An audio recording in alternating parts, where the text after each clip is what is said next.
पंचनमस्कार सर्वपावपनात्म मंगलानंच सर्वेषु परम अवै मंगलम।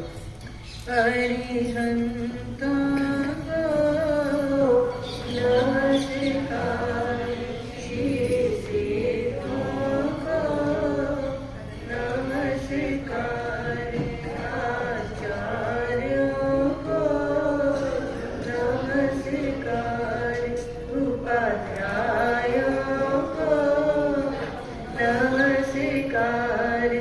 जग में जितने साधु गण हैं,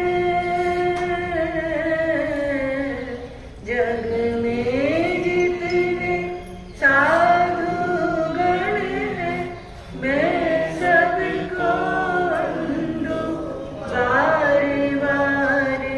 हरिहंतों को नमस्कार, श्री सेठों को नमस्कार।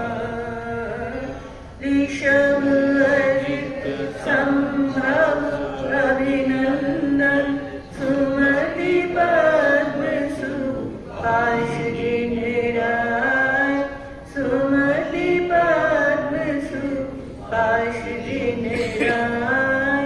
चंद्र पुष्प शीतल श्रेयांसेन, वासु पूज्य पूजित सूर्यराय, वासु पूज्य पूजित सूर्यराय।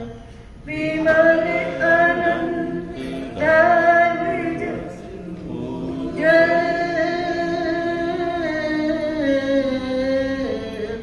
विमल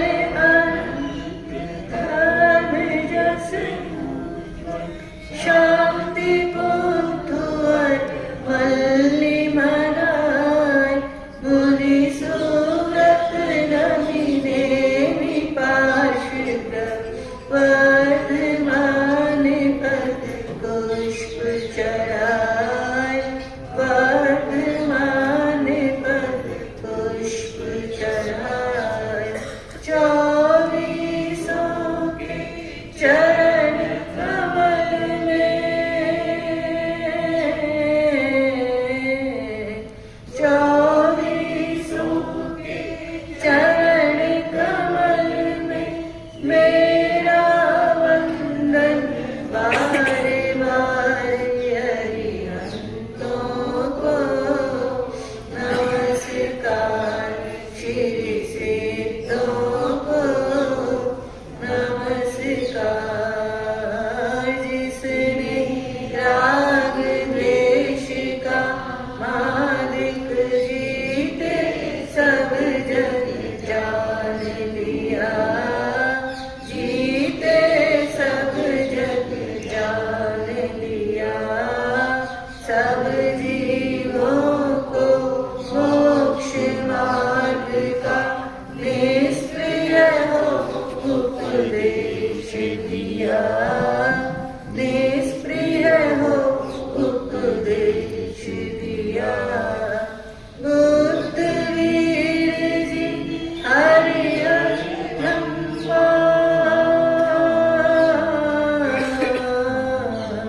बुद्ध वीर जी हरिहर ब्रह्मा। या जिनेंद्र या वो अवतार, सबके चरण कमल में मेरा वंदन होवे बारे बारे। हरिहंतों को नमस्कार, श्री सेठों को नमस्कार, आचार्यों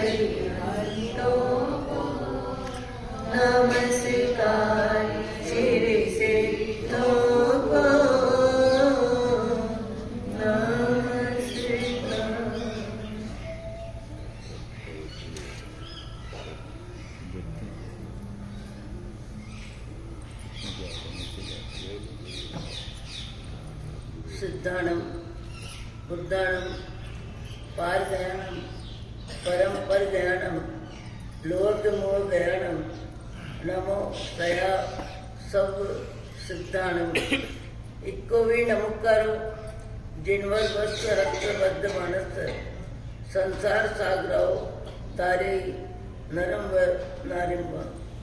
अहो अहो श्री सदगुरु करुणा सिंधु अपार आप महामर पर प्रभु करो। अहो अहो उपकार। अनंत शुद्ध आत्माओं को नमस्कार। शुद्ध आत्मा स्वरूप प्राप्ति का लक्ष्य जिनका बन चुका प्रयत्नशील उन सभी साधकों को नमन नमन नमन।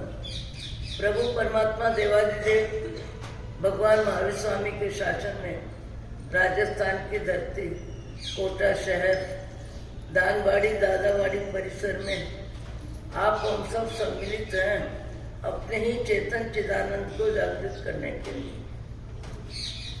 संसार को समझने के लिए कई ग्रंथ, कई महापुरुषों का जीवन, कई व्यक्तियों की जीवनी किसी न किसी रूप में, किसी न किसी के माध्यम से जीव को जीव का स्वरूप समझ में आना चाहिए। इसके लिए विविध कथानकों के माध्यम से सत्संग और स्वाध्याय में हम अपनी आत्मा को समझाने की कोशिश करते हैं। जैसे मैना सुंदरी श्रीपाल जी का जीवन चरित्र चल रहा है। मैना सुंदरी के व्यक्तित्व की अभिव्यक्ति, मैना सुंदरी के जीवन में जीवन की अभिव्यक्ति, जीवन की समझ, जैन धर्म की आस्था, पुण्य पाप की स्वीकृति, जीवन में जो मिलता है, जितना मिलता है, जैसा मिलता है, व्यक्ति निमित्त कोई भी बने, बाप बने कि भाई बने कि बेटा बने, माँ बने कि बाप बने, पर मूल में व्यक्ति का कर्म ही उसकी व्यवस्था का सर्वोपरि माध्यम बनता है।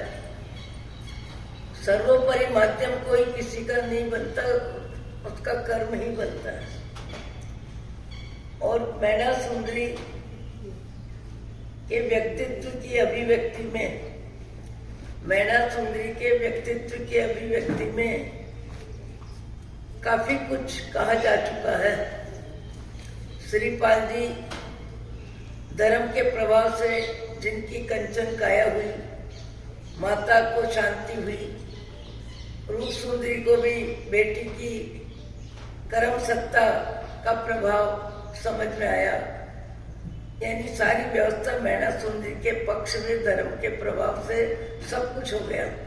और उसके बाद श्रीपाल जी अपनी भुजाओं के बल से अर्थव्यवस्था में निष्ठांत होने के लिए माँ का आशीर्वाद लेके, और मैना सुंदरी तिलक करती है, माँ आशीर्वाद देती है, और श्रीपाल जी अपने पुरुषार्थ से लक्ष्मी प्राप्त करने के लिए बाह्य जगत में शहर से बाहर, नगर से बाहर, प्रांत से बाहर जहाँ जाना का योग बनता है जाते हैं। और बीच में धवल जी कैसे मिलते हैं, वो कैसे किराया दे के बैठते हैं, और धवल जी कैसे उनका उपयोग करना चाहते हैं, और उनके पुण्य से धवल जी का साथ एकाकी श्रीपाल जी ने लिया।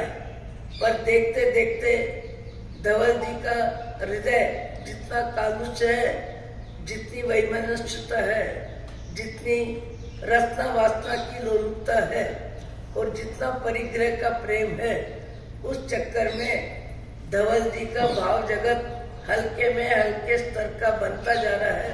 और श्रीपाल जी का पुण्य इतना प्रबल है, और भाव विचार भी इतने ऊंचे, इतने अच्छे हैं। सब जगह घूमते घूमते सारा कार्यक्रम मुसाफरी का पूरा होता है, और वापिस आने की व्यवस्था, माता के पास आने की व्यवस्था मानसिक बन जाती है। और उसके बीच में धवल जी को अपने भाव जगत का रिजल्ट उन्हीं के माध्यम से, उन्हीं के हाथ का चाकू श्रीपाल को 7वीं मंजिल में मारने के लिए जब जाते हैं, और धड़ाम रस्सी टूटती है और बीच में गिरते हैं और स्वयं का हाथ का चाकू स्वयं की छाती में लगता है और उनकी जीवन लीला समाप्त होती है। पाप का घड़ा भरते भरते भरते भरते इतना भर गया कि अब कहीं भी उनको अवकाश नहीं था, पाप का भुगतान करने जाना ही था। और श्रीपाल जी एक जगह नहीं अनेक जगह उनका योग बनता है और योग इतना बनता है कि एक जगह, दो जगह, तीन जगह नहीं। कुंडलपुर राजा की पुत्री गुण सुंदरी, कंचनपुर राजा की पुत्री त्रिलोक सुंदरी और दत्तपतन नाम नगर के राजा धरापाल की राजकुमारी श्रृंगार सुंदरी 5 सखियों के साथ जो उसकी प्रतिज्ञा थी उसके अनुसार कोल्हापुर नगर की राजकुमारी जय सुंदरी जो राजा वेद सिद्ध करे उससे शादी करे। सब जगह इनको सफलता मिलती है। और महासेन राजा की पुत्री को सर्प ने काट लिया। वहां भी नवकार मंत्र के प्रभाव से जल पिलाया और जहर उतरा। वहां भी राजा ने इनको पुत्री पत्नी के रूप में भेंट करी।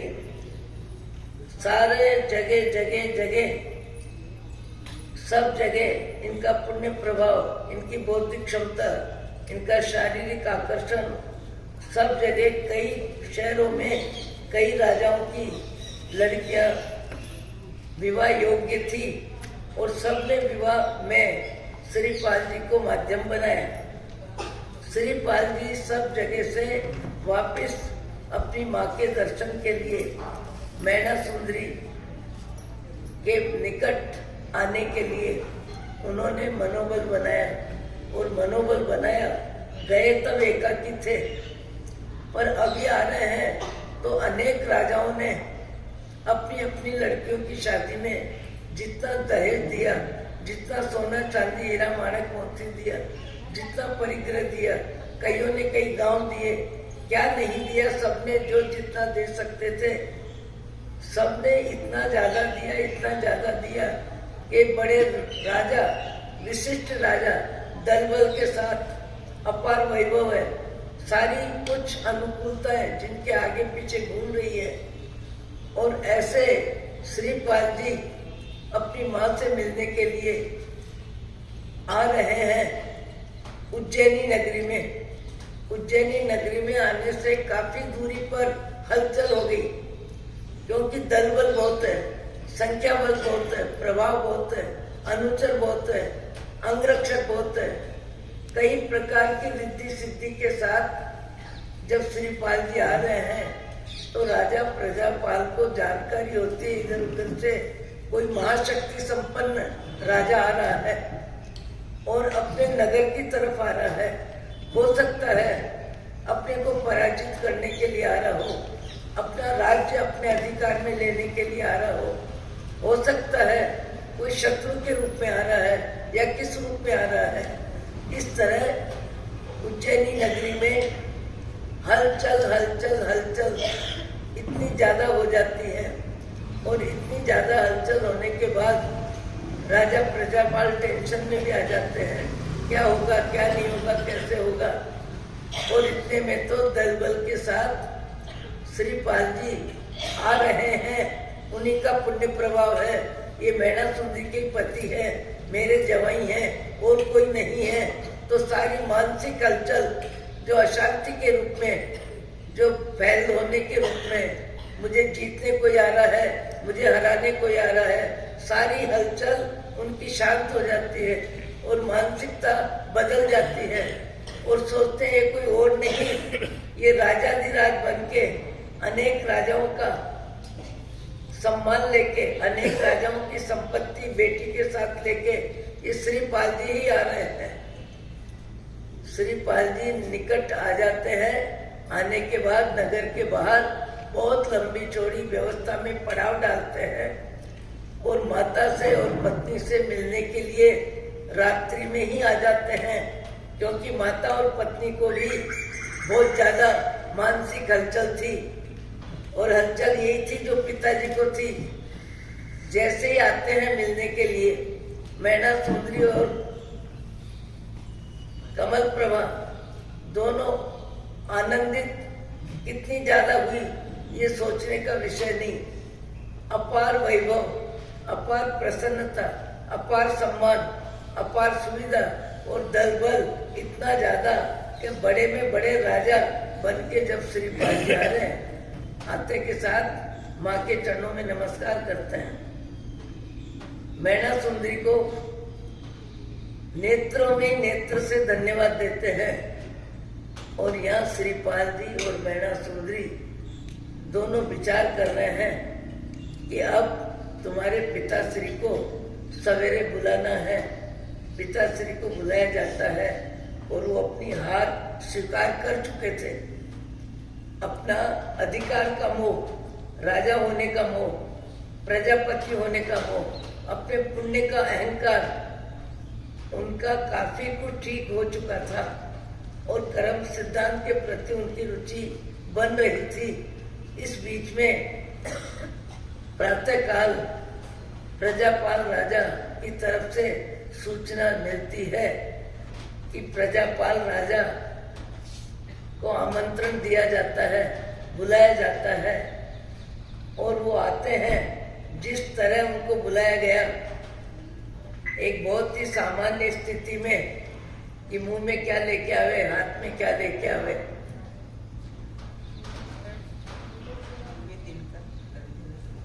मुंह में तिनका बोलना ही नहीं अच्छा लग रहा। श्रीपाल जी ने अपने ससुर को बुलाया और ससुर मरता क्या नहीं करता। अधिक विपरीत परिस्थिति में व्यक्ति हर परिस्थिति को स्वीकार करता है, करनी पड़ती है।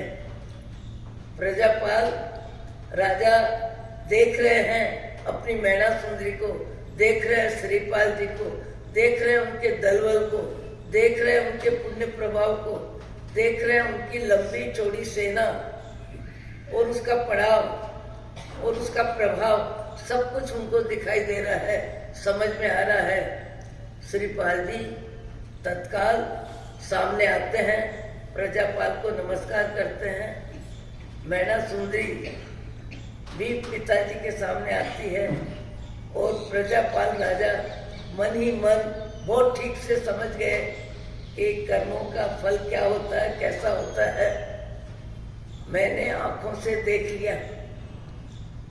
प्रजापाल राजा आनंदित हो जाते हैं। अपनी गलती स्वीकार तो पहले ही कर चुके थे और हाड़ों हाड़ उनके भावों में कर्म सिद्धांत की आस्था बन जाती है।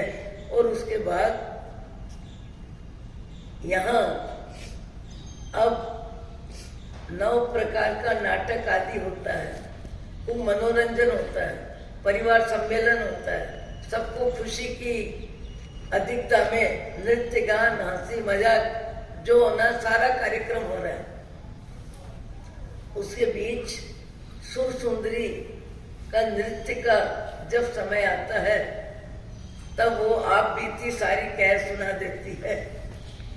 शब्दों के माध्यम से, कविता के माध्यम से सारी परिस्थिति प्रकट करती है। और जैसे परिस्थिति प्रकट होती है, मैना सुंदरी और श्रीपाल जी चौंक जाते हैं। इतना समय हमारे साथ नाटकीय व्यवस्था में, नाटकीय मंडली में सुर सुंदरी कब से रही, कैसे रही, किस तरह रही, सारी परिस्थिति प्रकट हो जाती है।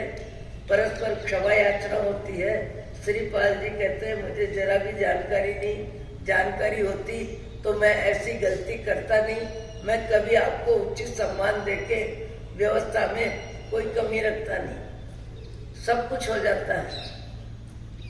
उनके जीवन में जो डूम शब्द सुनने को मिला, समुद्र में गिरने की परिस्थिति बनी और नदी में, समुद्र में गिरे। डूम जाति में धवल जी ने उनको कैसे भी सम्मिलित करने का आरोप किया। और तीसरा क्या हुआ, कोड़ी के रूप में एक मुनि को अपने नगर से बाहर निकाल दिया। कोड़ी के रूप में तुम कहाँ आ गए। तो उनके जीवन में जो जो परिस्थितियां बनी वो अतीत के पुरुषार्थ का ही रिजल्ट था। कि उन्होंने कभी किसी को, मुनि को कोड़ी कह दिया, कभी मनोरंजन के रूप में नदी में धक्का दे दिया, कभी डूब जाति के रूप में बोल दिया। आप हम सब अपने जीवन में अपनी आंखों से दुनिया को देख रहे हैं, दुनिया हमको देख रही है। हमको दुनिया में सब प्रकार की परिस्थितियां दिखाई दे रही है, सब प्रकार की परिस्थितियां दिखाई दे रही है, और सब प्रकार की परिस्थितियां अपने अपने कर्मों का भुगतान है, अपने अपने पूर्वों का पुरुषार्थ है। कोई राजा है, कोई रंग है, कोई सुंदर है, कोई कुरूप है, कोई लंबा है, कोई मोटा है, कोई पतला है, कोई परिवार में बहुत ज्यादा अनुकूलता में जी रहा है, कोई प्रतिकूलता में जी रहा है, कोई बीमारी में बिस्तर पे पड़ा है, कोई 80 वर्ष की उम्र में, 90 वर्ष की उम्र में भी चलता फिरता इंसान अपने सारे काम खुद कर रहा है।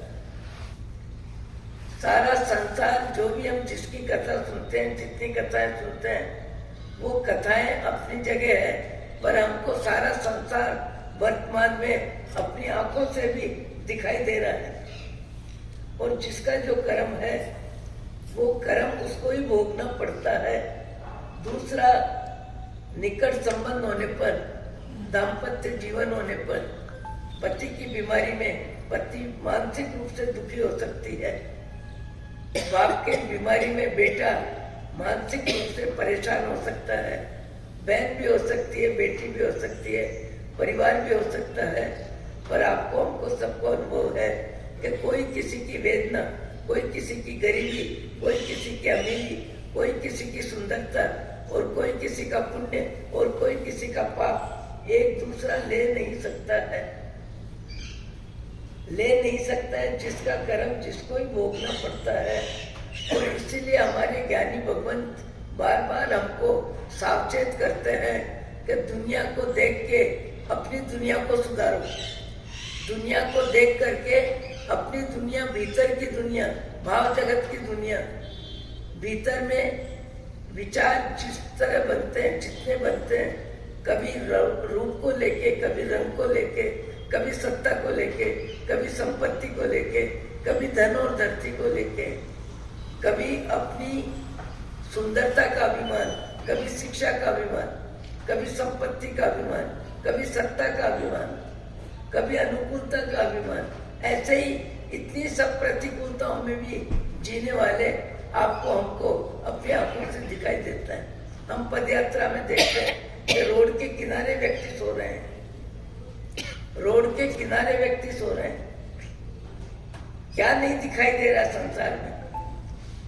संसार में सब कुछ दिखाई दे रहा है, हर परिस्थिति दिखाई दे रही है। रोगी भी दिखाई दे रहा है, भोगी भी दिखाई दे रहा है, बीमार भी दिखाई दे रहा है, त्राई त्राई करने वाले भी दिखाई दे रहे हैं, और अपार संपत्ति में आनंदित होने वाले भी दिखाई दे रहे हैं।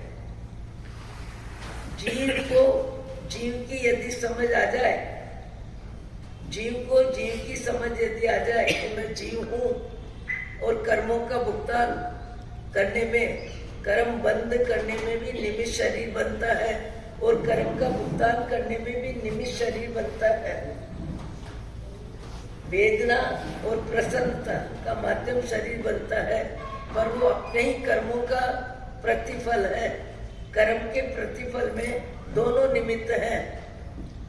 कर्म का भाव जगत भीतर में होता है, और बाह्य जगत शारीरिक जिंदगी में संबंध होते हैं। इसलिए कर्म का उदय भी जब आता है, कर्म का उदय जब आता है, तब भी जड़ और चेतन दोनों का संयोग होता है, संबंध का संयोग होता है, शत्रु का संयोग होता है, मित्र का संयोग होता है, बाप बेटे का संयोग होता है, सबका संयोग होता है।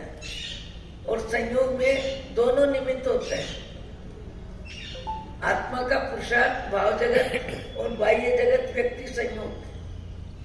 मैंने ऐसे ऐसे व्यक्तियों को देखा है जो परिस्थिति में जवाबदारी में वफादारी, जवाबदारी में ईमानदारी, मोह की जिंदगी में अति स्वार्थ और प्रतिकूलता में अंगूठा दिखाने वाले भी मिलते हैं, और प्रतिकूलता में जवाबदारी निभाने वाले व्यक्ति भी मिलते हैं। मैंने एक महिला को देखा, कोई 4-8 फुट से गिरी और नीचे का अंग उसका बिल्कुल बेकार हो गया। चल नहीं सकती है, उठ नहीं सकती है, फिर नहीं सकती है, लेटरिन बाथरूम सब पर आती है। और उम्र होगी कोई 45-50 वर्ष की। और उस उम्र में उसकी जो शारीरिक स्थिति बनी लगभग 4 से 5 वर्ष तक लंबी। उसकी जानकारी हमें बराबर मिलती रही। पतिदेव कहते हैं बेटी को, बेटे को, तुम पढ़ाई करो, तुम अपनी जवाबदारी में समय शक्ति का उपयोग करो, तुमको यहाँ समय देने की जरूरत नहीं है, यहाँ समय जितना भी देना है मुझे देना है। हम दोनों एक दूसरे के सबसे निकट हैं, इसलिए तुम पढ़ाई करो, तुम व्यापार करो, तुम अपनी अपनी जगह जीवन की व्यवस्था को स्वीकार करो। मैंने आंखों से भी देखा उनके घर जाके कि पत्नी की हर जरूरत, हर परेशानी में पूरा उनका सहयोग। बोले जब मैंने इच्छा पूर्ति में इनका पूरा सहयोग किया या इनसे सहयोग लिया तो प्रतिकूलता में इनको मानसिक वेदना जब है, शरीर की तकलीफ है, उस समय स्वार्थी बनके मैं अपने आप को सेवा से मुख मोड़ूं, ये मेरा कर्तव्य नहीं। कर्तव्यनिष्ठ व्यक्ति भी जीवन में स्वयं भी शांति से जीता है और आसपास वालों को भी शांति में निमित्त बनता है। कई व्यक्ति कर्तव्य में कंजूस होते हैं, जब समय आता है तो सहयोग ले लेते हैं और समय जब देने का आता है तब कई बहाने बना लेते हैं। आज संसार में सब कुछ दिखाई दे रहा है, मैंने पहले बोला है। कई व्यक्ति माता पिता की सेवा खुद अपने शरीर से करते हैं, कई व्यक्ति धन से दूसरों से करवाते हैं, कई व्यक्ति स्वयं अपनी जवाबदारी समझते हैं। सब प्रकार के नमूने हमको संसार में मिलते हैं। हमारा जीवन कौन से स्तर का है? हमारे जीवन में स्वार्थ ज्यादा है, परोपकार ज्यादा है? हमारे जीवन में पाप का भुगतान ज्यादा है? हमारे जीवन में सहन शक्ति ज्यादा है कि हमारे जीवन में दूसरों को बात बात में टोक टाक करके परेशान करने की प्रवृत्ति है? दुनिया को देखना है, दुनिया को देखना है, पर जांचना अपने आप को है। दुनिया को देख के, दुनिया के दुख को देख के, दुनिया के सुख को देख के, दुनिया की ऊंचाई अच्छाई को देख के अपने भाव जगत में अपनी ऊंचाई बढ़ाते जाना है। और अपनी ऊंचाई बढ़ाने में अपने आसपास वाले व्यक्तियों के व्यवहार में भी जो कमी है, उस कमी को सज्जन व्यक्ति नजरअंदाज करते हैं। और अब मेरा फर्ज क्या है, मेरा कर्तव्य क्या है, उसको ही व्यक्ति मुख्यता देता है। काफी व्यक्ति एक दूसरे की नकल में चले जाते हैं, काफी व्यक्ति एक दूसरे की नकल में चले जाते हैं। इनका ऐसा व्यवहार है, हम भी ऐसा करेंगे, इनका ऐसा व्यवहार है, हम भी ऐसा करेंगे। इन्होंने हमसे बोलना बंद कर दिया, हमने बोलना बंद कर दिया। इन्होंने हमारे आना जाना बंद कर दिया, हमने भी बंद कर दिया। कई व्यक्ति क्रोध, मान, माया, लोभ के व्यवसाय में सामने वाले व्यक्ति के स्तर के अनुसार अपने भावों का स्तर बना लेते हैं। और कई व्यक्ति अपने भाव जगत की ऊंचाई और अच्छाई को सुरक्षित रखते हैं। अपने विचारों की ऊंचाई को, अच्छाई को, उदारता को, सेवा भावना को, करुणा भाव को, दया भाव को, परोपकार भाव को, यदि जीवन में अनुकूलताएं हैं तो अनुकूलताओं का महामानव अपने जीवन में उपयोग कम करते हैं और दूसरों की जरूरत में अपना तन मन धन का उपयोग, बुद्धि का उपयोग, प्राणों का उपयोग, समझ का उपयोग दूसरों की जरूरत में ज्यादा करते हैं। कई व्यक्ति कई तरह के होते हैं, सबके विचार अपने अपने होते हैं। अपने को दूसरों के विचारों की ऊंचाई को देख के अपने विचारों की ऊंचाई बढ़ानी है और दूसरों की कंजूसी देख के भी अपने मन को शिक्षित करना है और शिक्षित करके ये विचार करना है कि इनका मोह मुझे समझ में आ रहा है, ये अधिकार में अहंकार ज्यादा करते हैं, ये कर्तव्य में कंजूस है, ये अपने पराये का भी स्वार्थ में आनाकानी कर देते हैं। दूसरों से व्यक्ति को ज्यादा में ज्यादा शिक्षा लेनी चाहिए और अपनी अच्छाई को पहचाननी चाहिए। अपनी अच्छाई को पहचाना और दूसरों से अच्छे विचारों में शिक्षा लेना,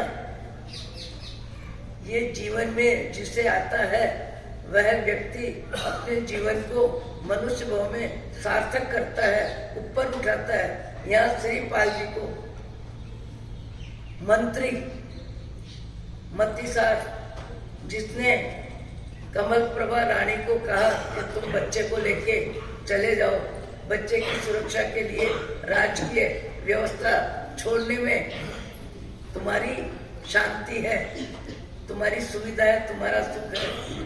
अब वापिस जब श्रीपाल जी अपने प्रबल पुण्य के साथ, अपने वैभव के साथ जिस तरह उज्जैनी नगरी में प्रवेश किया, उसके बाद उनका मंत्री फिर उनको सजग करता है और सजग करके कहता है, सजग करके कह रहा है कि भले आप बहुत बड़े राजा बन गए, अनेक राजाओं के दिल में आपका स्थान बन गया, सम्मान मिला है, संपत्ति मिली है, उनकी लड़कियां मिली है, आपकी कई रानियां, कई पत्नियां बन गई, सब कुछ हो गया, पर उसके बाद भी आपकी जवाबदारी है कि आप सक्षम हो तो अपने पिताजी का राज्य जो 2.5 बरस 3 बरस की उम्र में आपकी माता लेके आपको गई, अब उस सत्ता को हासिल करना ये आपका पहला फर्ज बनता है। पहला फर्ज बनता है। श्रीपाल जी को वही मंत्री कहता है कि तुम्हारा विवेक इसी में है कि पहले दुनिया के मालिक बन गए, दुनिया में सम्मानीय बन गए और दुनिया का धन आपके पास आ गया, पर अपने पिता का अधिकार प्राप्त करना यह भी आपका कर्तव्य संसारिक दृष्टि से। श्रीपाल जी को मंत्री ने आग्रह किया और आग्रह करने की वजह से श्रीपाल जी ने कर्तव्य समझ के राजा अजित सेन अपने चाचा के साथ संग्राम किया और संग्राम में इनकी शक्ति अमाप। अजित सेन राजा के साथ चढ़ाई हुई और राजा का विवेक जागरूक हो गया।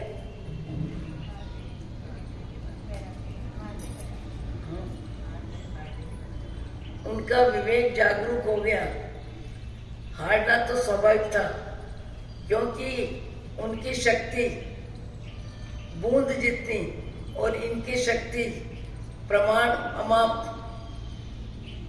तत्काल उनका विवेक जागरूक हुआ, उनका भाव जगत बदला, उनका राज्य का मोह समाप्त हो गया और कर्तव्य में परायण होके मैंने श्रीपाल के साथ क्या किया, किस उम्र में किया, कैसा किया, कहाँ तक मैंने गलत सही, गलत कितना किया, क्या किया, अपनी सारी भूल हारने के बाद उनके मन में सारी गलतियां अपनी सिमट के आ गई, सामने आ गई।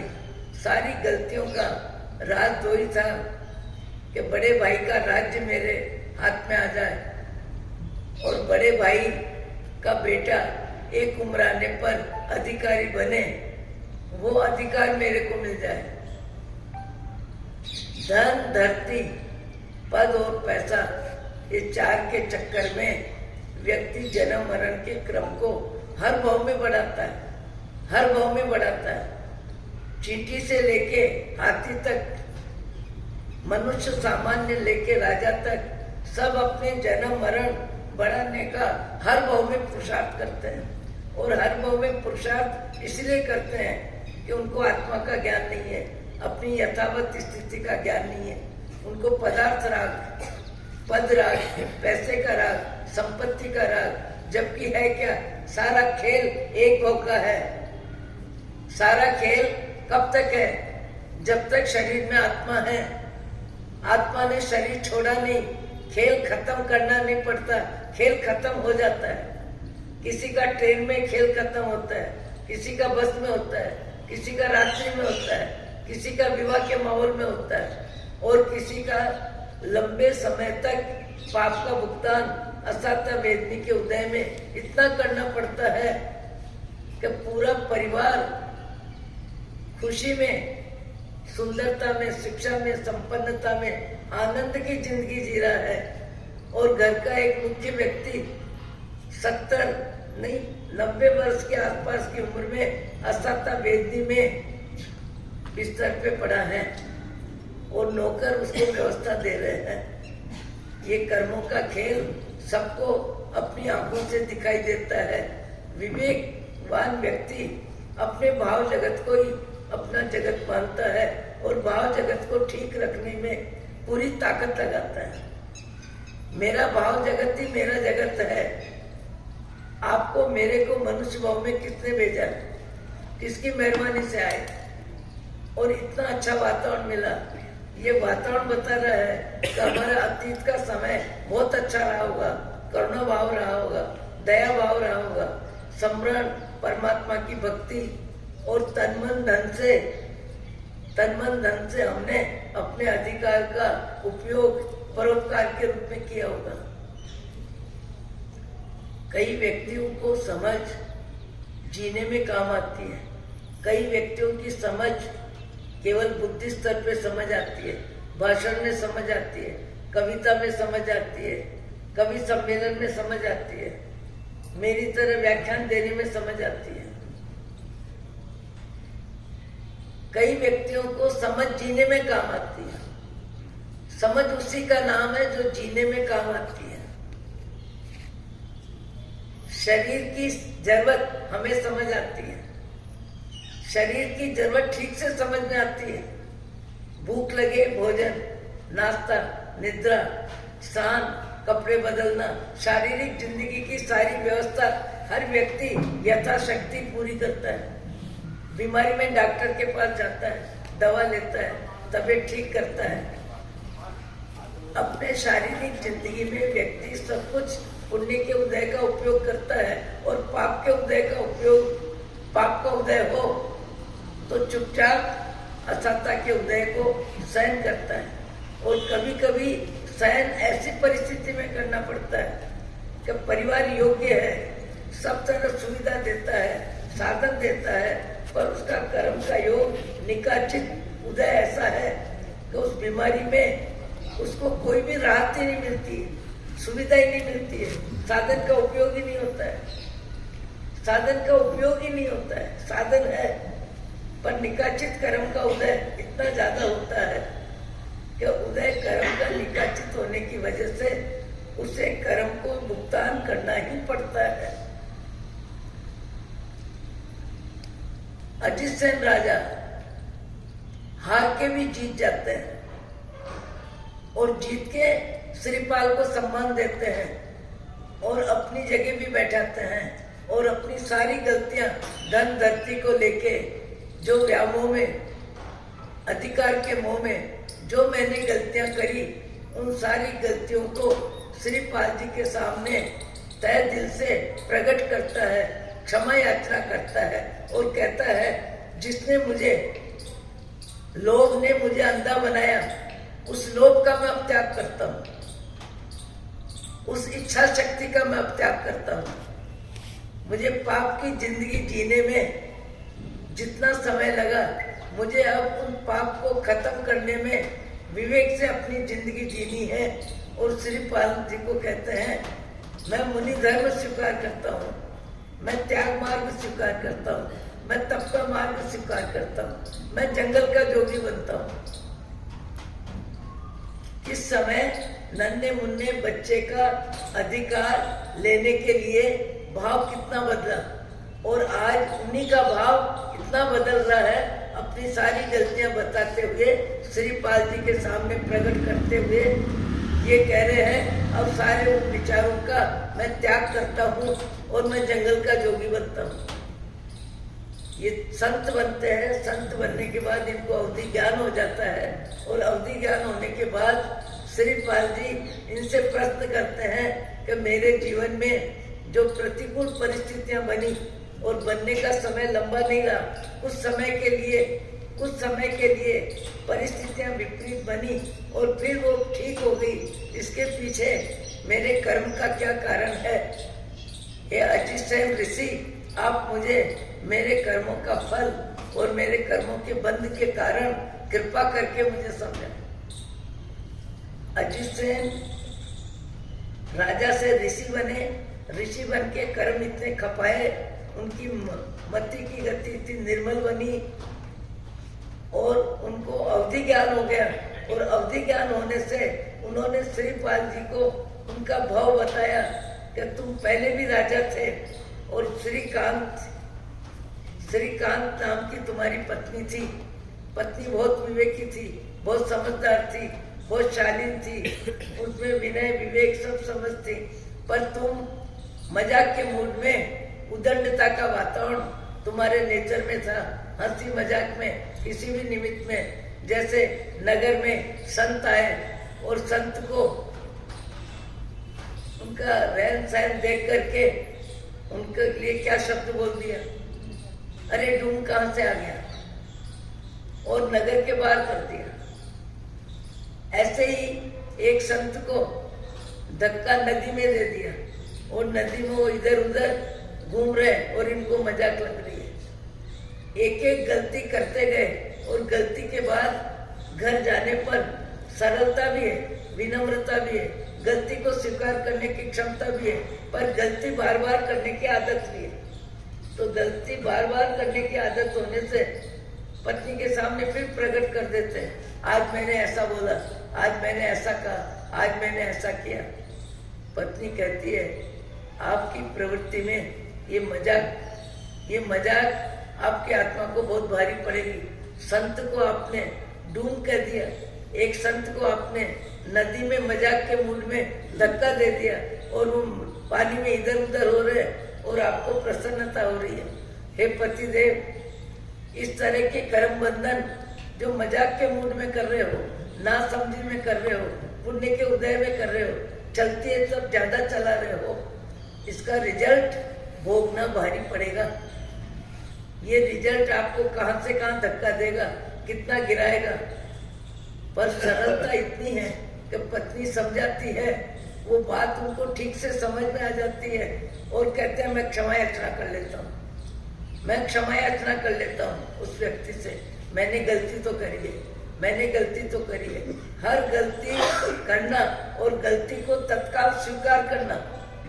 इसलिए आपने अनुभव किया जीवन में परिस्थितियां बदली, पर परिस्थितियां बदल के भी परिस्थितियां बहुत जल्दी वापस सही हो गई। समुद्र में गिरे तो वहां मगरमच्छ की सवारी मिल गई और चंपा वृक्ष के नीचे पहुंच गए। कुछ समय के लिए परेशानी आई, पर परेशानी का समाधान भी कितना जल्दी हुआ। जो पाप का प्रायश्चित कर लेता है उसका पाप कई अर्थों में बहुत कम हो जाता है। जैसे डूम शब्द, तो उनको भी धवल जी ने अपनी नाटकीयता से डूम जाति में सम्मिलित किया और डूम जाति में सम्मिलित होने के बाद कितना जल्दी वास्तविक स्वरूप उनका प्रकट हो गया और धवल जी को दंड मिला। पर राजा ने माफी मांगी कि मैंने आपको डूम जाति में जिस रूप में देखा, क्षमा करें, मेरी गलती हुई, आप तो नर रत्न हैं, आप तो पुण्य प्रभावशाली व्यक्ति है, ऐसी गलती नहीं होनी चाहिए थी। तो जो तत्काल पाप का प्रायश्चित कर लेता है उसका पाप कई अर्थों में अति सामान्य हो जाता है। और पाप करने के बाद कई व्यक्ति प्रसन्नता का ज्यादा अनुभव करते हैं। जैसे एक व्यक्ति किसी को 4 थप्पड़ मारी और अपने क्रोध में और अपने अहंकार में उस व्यक्ति को तकलीफ देने के बाद अपने मित्रों को कहता है, उन्होंने मेरे को गाली दी, उन्होंने मेरे को हल्का शब्द बोला, देखो आज मैंने कैसी थप्पड़ मारी, मैंने 2-3 थप्पड़ मारी, और थप्पड़ मारी उसके बाद उनको जो तकलीफ हुई उसमें वो क्या बोल रहे हैं, खुशी कि मैंने आज ऐसा किया। गलत की भी व्यक्ति गलती को स्वीकार नहीं करता है, अहंकार में, मोह में स्वीकार नहीं करता है, तो उसका कर्म का बंधन कई गुना बढ़ जाता है।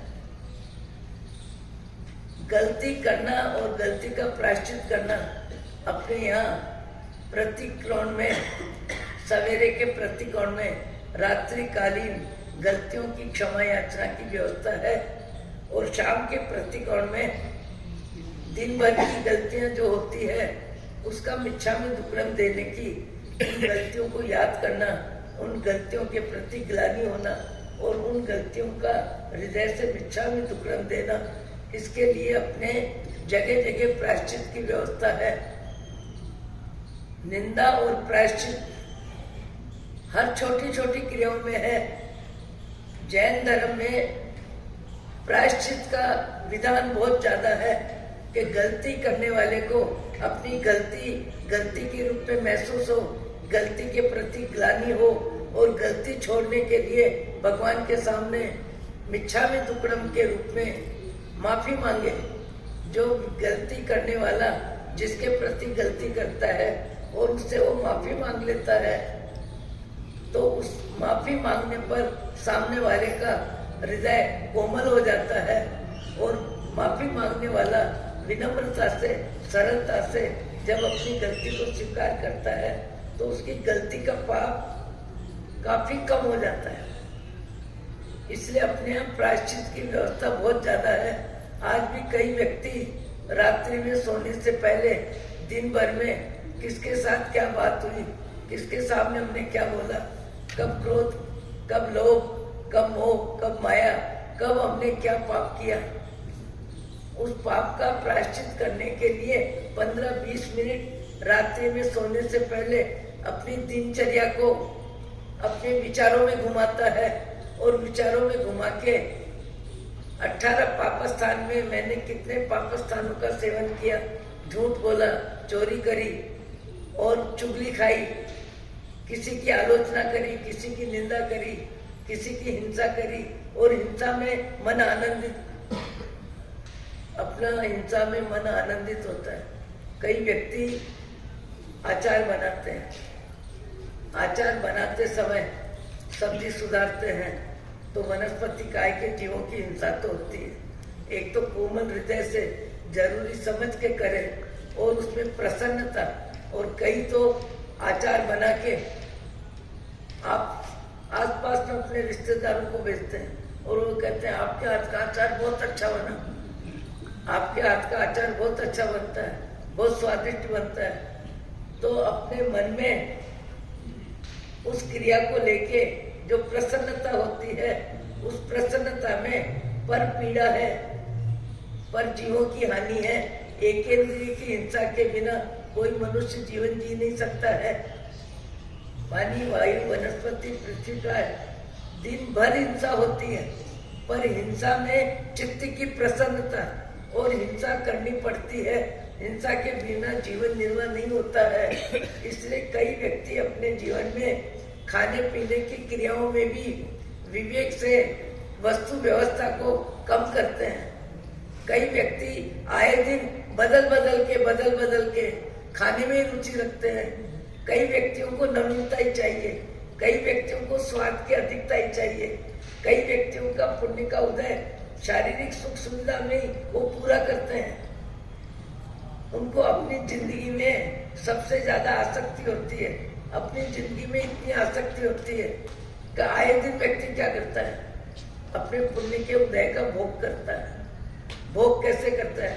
4 सब्जी बनवाई, 10 तरह की चीज बनवाई, और देख के राजी हो रहा है, खा के राजी हो रहा है, उसकी प्रशंसा कर रहा है। दूसरे देखे तो उसको लगता है कि मेरे घर का रहन सहन इनको कितना अच्छा लगेगा, दूसरों को दिखा के भी राजी होता है। भाव जगत जब तक सम्यक ज्ञान नहीं होता है, जब सत्संग का लाभ आत्मा में उपयोगी नहीं बनता है। सुनना अलग चीज है, स्वीकार करना अलग चीज है। जो व्यक्ति सत्संग को स्वीकार करता है वह व्यक्ति अपने जीवन में भोजन करने की प्रवृत्ति में भी बने वहां तक व्यवस्था को कम स्वीकार करता है। और कई व्यक्ति, मुझे एक 18 वर्ष का लड़का होगा, ननिहाल में था, उसने मुझे कहा महाराज साहब मेरी नानी जी धर्म तो बहुत करती है, मेरी नानी जी धर्म बहुत करती है, वो कभी कंदमूल का उपयोग नहीं करती खाने में नहीं, पर मैं पढ़ाई के लिए और नानी जी अकेले हैं तो मेरी माँ ने मुझे छोड़ दिया कि तेरी बस्ती रहेगी। तो मेरे नानी जी मेरे लिए लगभग हर दूसरे तीसरे दिन आलू की सब्जी बनवाते हैं, खुद बनाते हैं। और मैं कहता हूँ आप खाते नहीं हो तो आप क्यों बना रहे हो? वो बच्चे का मोह, बच्चे का राग, तेरी पसंद है इसलिए मैं बनाती हूँ। तेरे को आलू पसंद है, तू 2 रोटी आराम से खाएगा इसलिए मैं बनाती हूँ। तो अपने भावों में त्याग आने के बाद भी अपने व्यक्ति का मोह और उसके मोह से प्रभावित होके व्यक्ति उसकी प्रसन्नता के लिए जो कार्य नहीं करना चाहिए वो कार्य भी व्यक्ति करता है और करके राजी राजी करता है, राजी राजी करके और अनुमोदना का पाप ओढ़ लेता है, अनुमोदना का पाप ओढ़ लेता है। मैंने पूछा उन माँ साहब से आपका दोस्ता क्या बोल रहा है? वो कह रहा है मैं कभी नहीं कहता कि आप बनाओ, पर पूछो मेरे नानी जी मेरे लिए आलू की सब्जी क्यों बनाते हैं? जब इनको उन जीवों के प्रति दया का भाव है तो मेरा मोह इनकी दया कहाँ खत्म करता है? 15 वर्ष का लड़का मुझे कहता है इनको उन जीवों की दया आती है इसलिए वो सब्जी में काम में नहीं लेते और मेरे लिए वही सब्जी बनवाते हैं और बना के राजी होते हैं, मैं मुझे खिला के खुश होते हैं, तब इनका दया भाव आ जाता है। मोह में व्यक्ति का विवेक कहीं भी 9-2-11 हो जाता है। मोह में व्यक्ति नहीं करने योग्य कार्य भी करता है। मोह अपने आप में ऐसी व्यवस्था होती है। एक बहन मुझे कह रही थी कि आज मैंने 10 किलो आलू उबाल के क्या बनाना, चिप्स बनाने के लिए सुखाए हैं। मैंने कहा क्या जरूरत? अरे महाराज बाजार में महंगा मिलता है। अरे बाजार में 1 किलो आता, आधा किलो आता, चिप्स आती 1 किलो आती, आधा किलो आती, पर तुमने उसको पूरे बनाने की रुचि ली और बनाने के बाद मन में प्रसन्नता है कि मैंने बनाई तो सस्ती बन गई, बाजार से महंगी आती। मैंने कहा 10 किलो आलू गरम गरम पानी में उबाले, वो अनंत जीवों की हिंसा, उस हिंसा से जो पाप का बंध है उसके सामने पैसे की क्या कीमत है? पैसा तो आया है तो काम में आएगा और छोड़ के जाओगे। तो पैसा बचाने के लिए व्यक्ति मोह की जिंदगी में क्या गलतियां नहीं करता, सब प्रकार की गलतियां करता है कि पैसा बचाने के लिए बाजार में चिप्स महंगी आएगी इसलिए मैंने घर में बनाई, पर बनाने वाले का मन लगा, तन लगा, भाव लगा और पैसा बचा, इसकी प्रसन्नता हुई, पर प्राणों की, उन आलू के जीवों की विराधना कितनी हुई, उनके प्राण कितने गए। दया भाव जीवन में आए बिना जीवन सात्विक नहीं होता है, जीवन की व्यवस्था संक्षिप्त नहीं होती है। जीवन में खाने में, पीने में, पहनने ओढ़ने में भी उसके चित्त का उल्लास नहीं होता है। आत्मज्ञान होने के बाद जो पर्वत जितने कर्म बंधन हो वो बहुत कम में कम कर्म बंधन की व्यवस्था बन जाती है। ये जैन दर्शन है, ये अहिंसा दर्शन है, ये सत्य दर्शन है, ये अपरिग्रह दर्शन है। आज तो हमारा जीवन पैसे की खुमारी में परिग्रह बढ़ा के राजी होता है, ज्यादा में ज्यादा परिग्रह बढ़ा के राजी होता है, जेवर की क्वालिटी बना के राजी होता है, मकान में पैसे का प्रदर्शन करके राजी होता है। ज्यादा में ज्यादा व्यक्ति अपने वैभव को दिखाने में आनंदित होता है। कई बहनें कहती है हमारे पास 200 साड़ी है, 300 साड़ी है, 100 साड़ी है, मैंने कहा चेहरा भी बदल लो ना, चेहरा तो बदलता नहीं है, कपड़े बदल बदल के अपने पुण्य की फोटो उतराते हैं और पुण्य कर्म का प्रदर्शन करते हैं और शरीर को सजाते हैं। आत्मज्ञान के बिना जीव का संसार कम हो ही नहीं सकता। आत्मज्ञान के बिना कितना भी सुनो, कितना भी सुनाओ, सुनाने वाले का भी विवेक और सुनने वाले का विवेक, तब फिर उसकी संसार में जिएगा, जवाबदारी निभाएगा, कर्तव्य का पालन करेगा, फिर भी उसका विवेक उसको बहुत कुछ बदल देता है। एक व्यक्ति को मैंने देखा मंजन कर रहा है और नल खोल दिया, मुंह में पानी, मुंह की सफाई के लिए पानी कितना जा रहा है, चुल्लू में जो आ रहा है वो पानी कहाँ जा रहा है, मुंह में जा रहा है, वो मुंह की सफाई कर रहा है और 2 बाल्टी जितना पानी धड़ाधड़ जमीन में गिर रहा है। वो जरूरत से गिर रहा है कि बिना जरूरत गिर रहा है? व्यक्ति जरूरत के कर्म बंधन कम करता है और बिना जरूरत के कर्म बंधन ज्यादा करता है। ये सत्संग, ये स्वाध्याय, ये परमात्मा भक्ति, ये शास्त्र ज्ञान व्यक्ति को जीवन में विवेक की शिक्षा देता है और विवेक आता है तो जीवन जीने की शैली बदलती है और जीवन जीने की शैली बदलती है। मैंने 2-4 व्यक्तियों को तो यहाँ तक देखा कि मेरी पेट की पूर्ति में मुझे वनस्पति काय का उपयोग ही नहीं करना। रामनाथ गांव में एक श्रावक थे, अभी तो रहे नहीं, पर उन्होंने जीवन में कभी हरी वनस्पति का उपयोग ही नहीं किया। बच्चा खा लिए पूरे, बोले बनेगा चलेगा, मैंने कहा नहीं चलेगा। बोले परिवार जाने, परिवार के विचार जाने, परिवार आएगा क्या मेरे साथ जब मैं पाप का भुगतान करूंगा, जब आत्मा मेरी भोगेगी या परिवार की आत्मा भोगेगी? मैंने कहा तो बोला बताओ पशु पक्षी हरी वनस्पति क्या खाते हैं? वो व्यक्ति मुझे कहने लगा कि गाय बैल बकरी चिड़िया कबूतर जो खाते हैं उसमें हरी वनस्पति कहाँ आती है? सवेरे चुगा, जो भी चुगते हैं, क्या चुगा होता है? चुगा होता है क्या? चुगा में क्या होता है? बिना सीजा हुआ धान।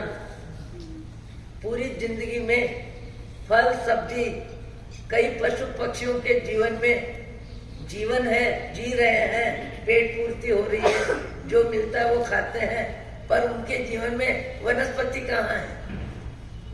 अरे लाखों गरीबों के पेट में भी वनस्पति नहीं जाती है। फल, कई व्यक्ति जीवन में फल देखते ही नहीं है। एक आदमी मुझे बता रहा था, महाराज आम तो आने लग गया मार्च अप्रैल में, पर हम तो केवल देखते हैं और देख के भाव में तरस जाते हैं। तरस जाते हैं तो कर्म का बंधन भी हो जाता है। फिर मैंने कहा क्यों नहीं खाते हो?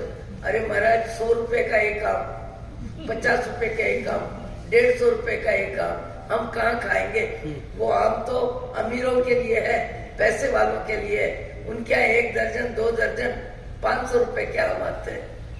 हम तो तरसते हैं, तरसते हैं यानी खा नहीं सकते, खाने की लालसा है, लालसा के कर्म बंधन होते हैं। खाएंगे कब? जब महाराज क्या लग जाएगा, कौन सा आद्रा नक्षत्र लग जाएगा, उसके बाद काफी क्वालिटी के आम सामान्य हो जाते हैं और क्वालिटी के आम खाने वाले खाना बंद करते हैं।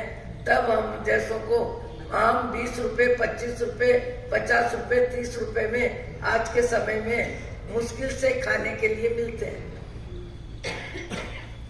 पैसे के साथ भोग रुचि में भी आकर्षण बढ़ जाता है, अहंकार बढ़ जाता है, पसंद का राग बढ़ जाता है, नवीनता का राग बढ़ जाता है, नवीनता का राग भी बढ़ जाता है। आज कोई भी कहता है नई सब्जी, महंगी सब्जी, सबसे पहले कहेंगे करोड़पति के घरों में दिखेगी।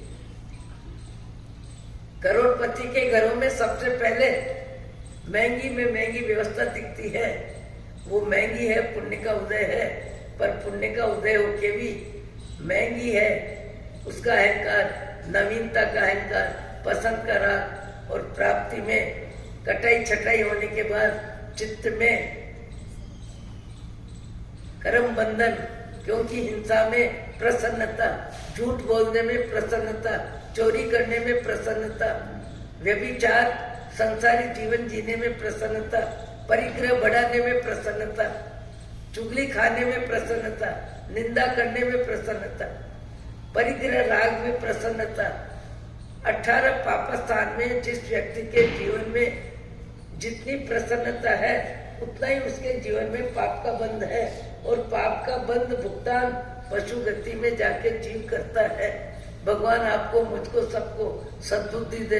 अहो अहो गुरु करुणा सिंधु अपार, आपा हमारे पर प्रभु अहो अहो जे स्वरूप समझानिया, पायो दुख अनंत समझायो के पद नमो। श्री सद्गुरु भगवान परम पुरुष प्रभु सद्गुरु, परम ज्ञान सुखदाम, जेहने आप्यो भानने तेहने सदा प्रणाम। बेहद छता